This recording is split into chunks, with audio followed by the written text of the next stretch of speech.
تماشاوان هجا هری داویه اندام فرمانداری گشتی یا هیزن سوریا دموکراتیک قصد سیپان همو بحثا دیالوگ و دانستاندنا دنابرا قصد و شامه دکر. سیپان همو جه مالپرا آمار گیره دبی جه که او و شام دو هیزن جهف جودانه و رکبری دنابرا وانده. بگوتنه کدن قصد و شام دو آلین سورینه نکو قصد گریدای شامه وکی شیروین کو درد کبن. سیپان همون رادگینه کو شامه یعنی آگاهی لسر فرماندار وان خواستنه کو وان را بپار و بکن لیبل قصد اویک رد کریه چونکی دبینن حتانی کو گاب نین آبتن و قصد نبه بنگه ارتش سوری و تو آگاهیان در حق فرماندار خواه به شامه را بپار و نکن. سیپان همون رادگینه کو وان ناوه در دورا پنجی فرمانداران تنه پیشکش کریه و حتی نهاجی طول هفکرنک لسر عرده چه نبویه هر وکی رادگینه که او حمو بجارتیان را آمادنه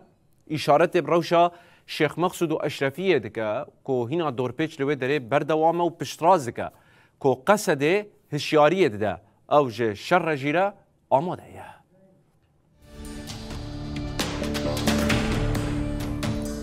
اندام فرمانداریا قصد سیپان همو اشکره کرد که او شام دو هیزن جدایی هبن و رکبرن.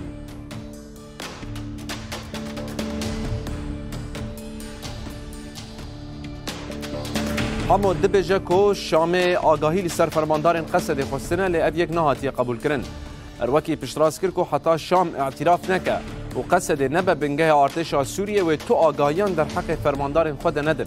سیپان همو اشکره کرد که وان تن ناوه پینجی فرمانداران پیشکش کرد لی حتی نها تشتک لسر عرده چه نبویه.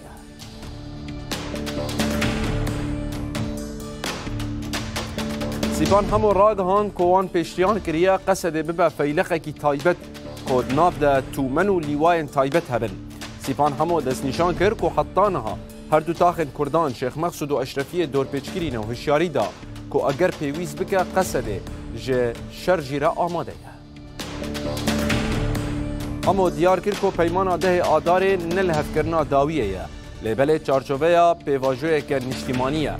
لی شام او یک بلپیکرن و بسر خواه و بی بجداری قصد و رببری خو سر دستورک ساز کرد و هلبجارتنین پارلمانتوی پیک آنین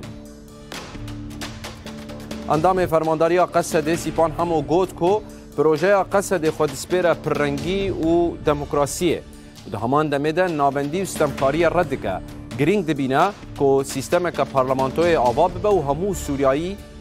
تبلیوه ببه